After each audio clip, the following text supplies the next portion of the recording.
Hi అండి, నమస్తే. Welcome to our channel simple recipes and vlogs. ఈవేళ మన వీడియోలో పెసరపప్పు బూరెలను ప్రిపేర్ చేద్దామండి. ఈ పెసరపప్పు బూరెలు సాఫ్ట్గా టేస్టీగా రావాలంటే ఈ టిప్స్తో చెయ్యండి ఫ్రెండ్స్. చాలా అంటే చాలా బాగా వస్తాయి. కొత్త వాళ్ళు కూడా ఈజీగా చేసుకోవచ్చండి. మరి ఈ టేస్టీ ఇంకా ఈజీ రెసిపీని ఎలా ప్రిపేర్ చేయాలో చూసేద్దాం. సో స్కిప్ చేయకుండా వీడియోనైతే చూసేయండి ఫ్రెండ్స్. దీనికోసమైతే ఒక బౌల్లో 2 కప్పుల వరకు పెసరపప్పును తీసుకున్నానండి. ఈ పెసరపప్పును 2-3 సార్లు శుభ్రంగా కడిగి ఈ పప్పు మునిగేంత వరకు నీరు వేసి 2 గంటల పాటు నానబెట్టుకోవాలి. ఈ పెసరపప్పు తొందరగా నానుతుందండి. 2 గంటల పాటు నానబెట్టుకుంటే సరిపోతుంది. తరువాత ఈ బూరెలు కోటింగ్ బ్యాటర్ కోసం 1 గ్లాసు వరకు బియ్యం, అలాగే 1 గ్లాసు వరకు మినప్పప్పును ఒక బౌల్లో వేసి వీటిని కూడా శుభ్రంగా కడిగి ఈ బియ్యం పప్పును కూడా నానబెట్టుకోవాలి. 2-3 గంటల తర్వాత చూడండి, పెసరపప్పు అయితే చక్కగా నానిందండి. ఈ పెసరపప్పులో ఉన్న వాటర్ అంతా తీసి మిక్సీ జార్లో ఈ నానిన పెసరపప్పును వేసి మెత్తగా మిక్సీ పట్టుకోవాలి. ఇలా ఈ మిక్సీ పట్టిన ఈ పెసరపప్పు బ్యాటర్ను ఒక మిక్సింగ్ బౌల్లో వేసుకోవాలి. ఈ మిగతా పెసరపప్పునంతటిను కూడా ఇలా మెత్తగా మిక్సీ పట్టి వేయాలండి. మనం ఈ పెసరపప్పును మిక్సీ పట్టినప్పుడే ఏ కప్పుతో అయితే పప్పు తీసుకున్నామో అదే కప్పుతో 1/2 కప్పు వరకు కొబ్బరిని వేయాలండి. కొబ్బరిని వేసి ఈ మిగతా పప్పును కూడా మెత్తగా మిక్సీ పట్టుకోవాలి.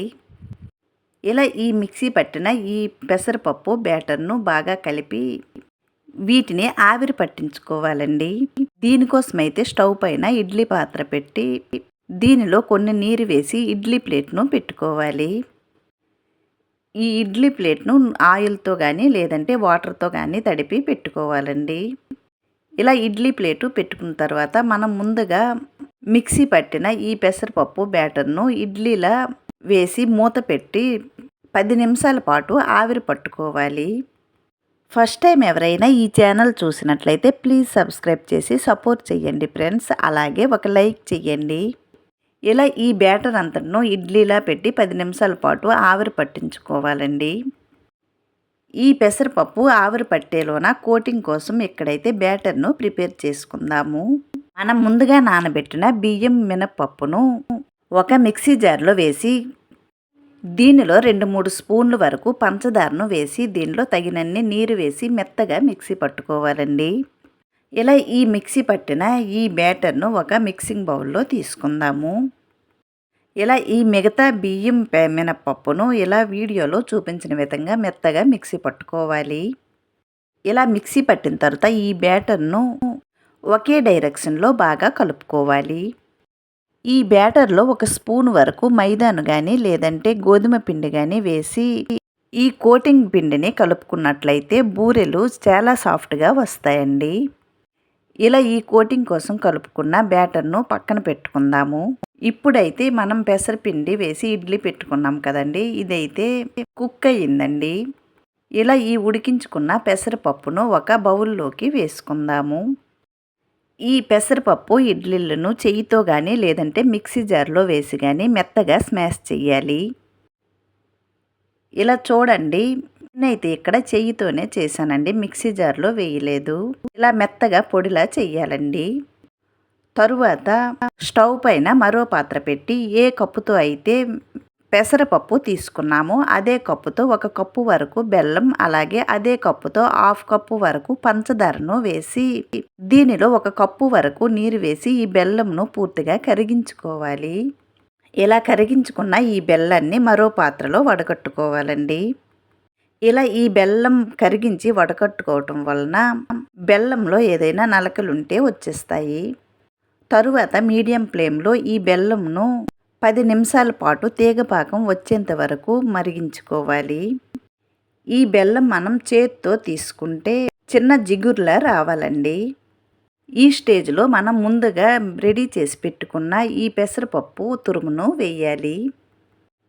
ఈ పెసరపప్పు తురుము ఈ బెల్లముకు పట్టేంత వరకు కలుపుతూ ఉండాలండి. ఈ ప్రాసెస్ అంతా హై ఫ్లేమ్లో కాకుండా మీడియం ఫ్లేమ్లో చేయాలి. చూడండి, ఈ బెల్లం పాకం అంతా ఈ పప్పుకు పట్టేటట్టు కలుపుకోవాలి. ఈ బెల్లం పెసరపప్పు పూర్తిగా కలిసిన తరువాత దీనిలో 1-2 స్పూన్ల వరకు ఇలాచీ పౌడర్ను వేయాలండి. ఈ ఇలాచీ పౌడర్ను వేసిన తర్వాత ఈ పెసరపప్పును మరోసారి బాగా కలుపుకోవాలి. ఇలా బెల్లం పాకం ఏమాత్రం లేకుండా పూర్తిగా ఈ పెసరపప్పుతో కలిసిన తరువాత దీనిలో 1 స్పూన్ వరకు నెయ్యి వేసి స్టవ్ ఆఫ్ చేసి దీన్ని పూర్తిగా చల్లారనివ్వాలి. చూడండి, ఇక్కడైతే పూర్తిగా చల్లారిందండి. ఇలా చల్లారిన ఈ పెసరపప్పును మనకి ఏ సైజు ఇష్టపడితే ఆ సైజు బాల్స్లా చెయ్యాలి. ఇలా ఈ పిండిని అంతటిను బాల్స్లా చేసి ఒక ప్లేట్లోకి తీసుకోవాలండి. తరువాత బూరెలను డీప్ ఫ్రై చేయడానికి స్టవ్ పైన మరో పాత్ర పెట్టి దీనిలో డీప్ ఫ్రైకి సరిపడా ఆయిల్ను వేయాలి. ఈ ఆయిల్ హీట్ అయిన తర్వాత మనం ముందుగా పెసరపప్పు బాల్స్ని అయితే రెడీ చేసి పెట్టాం కదండి. ఈ పెసరపప్పు బాల్స్ను ముందుగా రెడీ చేసి పెట్టుకున్న కోటింగ్ బ్యాటర్లో ఇలా వీడియోలో చూపించిన విధంగా ఈ బాల్స్ను ముంచి ఒక్కొక్కటిగా దూరంగా ఒకటికొకటి అంటుకోకుండా ఈ బూరెలను కాగుతున్న ఆయిల్లో వేయాలి. ఈ బూరెలు వేసినప్పుడు స్టవ్ని మీడియం ఫ్లేమ్లో పెట్టి ఈ బూరెలను డీప్ ఫ్రై చేయాలండి.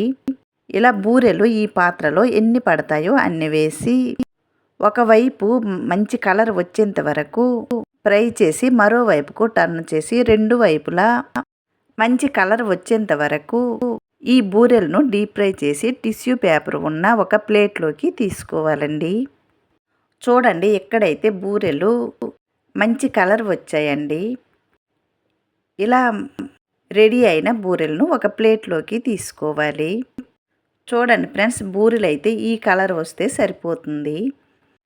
అలాగే ఈ మిగతా పెసరపప్పు బూరెలను ఈ వీడియోలో చూపించిన విధంగా ఒక్కొక్కటిగా వేసి డీప్ ఫ్రై చెయ్యాలండి. బూరెలు చేసినప్పుడు మనం ఆయిల్ వేసే పాత్రలో ఎన్ని పడతాయో అన్ని మాత్రమే వేయాలండి. ఎక్కువగా వేసుకున్నట్టయితే ఒకటికొకటి అంటుకొని ఈ బూరెలు విరిగిపోయే ప్రమాదం ఉంది. బూరెలు ఏమాత్రం విరిగిపోయినా ఆయిల్ అంతా పాడైపోతుందండి. అందుకని ఒకటికొకటి దూరంగా వేయాలి. ఇలా చూసారు కదండి, బూరెలు అయితే రెడీ అయ్యేవి. మరి ఈ పెసరపప్పు బూరెలను ఎలా చెయ్యాలో చూసారు కదండి. మీకు కూడా నచ్చినట్లయితే తప్పకుండా ఈ దీపావళికి ట్రై చేయండి ఫ్రెండ్స్. మరి ఈ టేస్టీ అండ్ ఈజీ రెసిపీ మీకు కూడా నచ్చినట్లయితే లైక్ చేయండి, షేర్ చేయండి. ప్లీజ్ ఈ ఛానల్ని సబ్స్క్రైబ్ చేసి సపోర్ట్ చేయండి. మరో మంచి రెసిపీతో మళ్ళీ కలుద్దామండి. Bye friends, thanks for watching.